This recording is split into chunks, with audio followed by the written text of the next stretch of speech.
The Abbotts celebrate Thanksgiving recap. On today's The Young and the Restless recap, Ashley's siblings worry about her on The Young and the Restless. The Abbott family are together for the holiday. Harrison begs Claire to stay, and she agrees to hang for a bit. Kyle thanks Claire and they all head to the table to eat. Jack, Tracy and Billy are all worried about Ashley. They think all the family together might be overwhelming for their sister. Ashley is touched but has no intention of retreating to her room whilst the family dines together. She says everything is going swimmingly in Paris. Ashley also notes how they should be concerned about Tracy, but she also says she will be okay. With that, the siblings embrace. What did you think of today's episode? Sound off in the comments and watch the video clip below. Keep checking back for the latest The Young and the Restless recaps. This story was originally published by Daytime Confidential on November 26, 2025, where it first appeared in the Young and the Restless section. Add Daytime Confidential as a preferred source by clicking here. Thanksgiving had always been a ritual for the Abbott family, one part tradition, one part chaos, and one part whatever secret drama was simmering beneath the mashed potatoes. This particular year, though, felt different from the moment the sun rose over their small town, casting a gentle orange glow across the frost-kissed windows of the Abbott farmhouse. It was as if the whole world knew the family was heading toward a turning point. The calm before the guests. Eleanor Abbott, matriarch, early riser and reigning queen of the kitchen, stood at the counter long before anyone else woke up. She wore her holiday apron, embroidered with little autumn leaves, and hummed as she basted the turkey. The kitchen smelled of sage, butter, and anticipation. Her husband, Henry, shuffled in moments later, drawn by the aroma like a moth to a flame. His job was simple: stay out of the way unless heavy lifting was required. Eleanor handed him a mug of coffee before he even asked. "You've made the cranberry sauce already?" he said, peeking at the bowl. "You noticed," she teased. "Now don't touch it." He did not touch it, but he came dangerously close. Sibling arrivals. By 9 o'clock, the Abbott children began to trickle in. 1. Olivia. The eldest, Olivia, breezed into the house with her signature confidence, wearing a camel-colored coat and balancing a pie box in one hand like she was in a holiday commercial.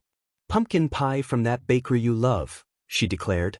"Because we all remember what happened when I tried to bake last year." Henry coughed.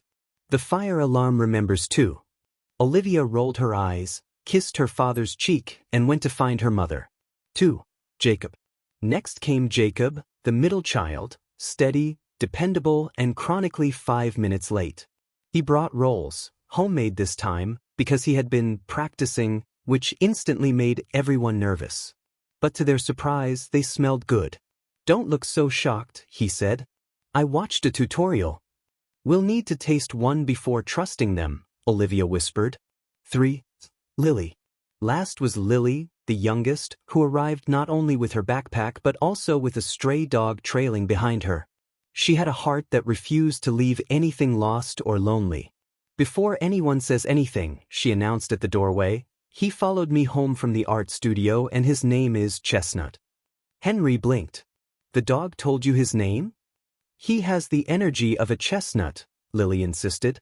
Eleanor sighed, but she was already fetching a bowl of leftover scraps. The table that held it all. By late afternoon, the Abbott dining room was a spectacle. Eleanor had set the table with her mother's heirloom china, woven napkin rings, and a centerpiece made from pine cones and dried orange slices. The turkey sat like a shining golden crown in the middle, flanked by mashed potatoes fluffy enough to pass for clouds. The mood was light at first, warm, nostalgic, and filled with the familiar sound of overlapping Abbott conversations. But every family hides its own little storms, and today wouldn't be any different. The small cracks showing. Halfway through dinner, Olivia casually mentioned a job offer in New York. A big one, the kind that might pull her away from town for good. Eleanor froze, serving spoon hovering over the sweet potatoes. "You didn't tell us," she said softly. "I didn't want to bring it up before I knew for sure," Olivia replied. "I still don't." Jacob looked between them. "New York is huge, Liv. Are you sure that's what you want?" Lily reached down to pet Chestnut for emotional support. I don't know what I want, Olivia admitted, surprising even herself. But I know staying here, I mean, I don't want to disappoint anyone. Eleanor's expression melted. Sweetheart, wanting a bigger life isn't disappointing us. But Olivia wasn't the only one hiding something. Jacob cleared his throat. I have news too. Everyone turned. I'm thinking of moving into the farmhouse, permanently. Fixing it up. Maybe buying out the old mill and starting something of my own. Henry nearly dropped his fork. The mill? That's ambitious. Or reckless, Olivia added. Jacob shrugged. Depends how you look at it. Lily's hand shot up like she was answering a classroom question. I've got news too. All eyes shifted to the youngest. I applied for the art residency in Colorado. The room went still. Everyone was going somewhere, except Henry and Eleanor. The silence lasted only a second before Eleanor lifted her glass. Well, she said, smiling with watery eyes, seems like our table is getting bigger, even if it stretches farther. A toast to the unexpected. One by one, they raised their glasses. To Olivia, Jacob said, who's smart enough to take on New York and stubborn enough to conquer it. To Jacob, Olivia replied, who's finally letting himself dream out loud. To Lily, Eleanor whispered, for seeing beauty in everything, especially stray dogs. And to Chestnut, Lily added proudly. Henry clinked his glass last. To this family. No matter where you go, this is home. The clinking of glasses echoed softly, like a promise. Dessert, confessions, and comfort. After dinner, they moved into the living room. The fireplace crackled while plates of pie made the rounds. Chestnut curled up by the hearth, becoming an honorary Abbott almost instantly. Olivia flipped through a stack of childhood Thanksgiving photos Eleanor had pulled from storage. Every picture had a story. Jacob with mashed potatoes on his head at age 5, Olivia's first attempt at carving the turkey, Lily painting turkeys with handprints. Laughter filled the room. Not the polite kind, but the deep-bellied, tear-wiping kind that made the walls feel warm. And then something happened that none of them expected.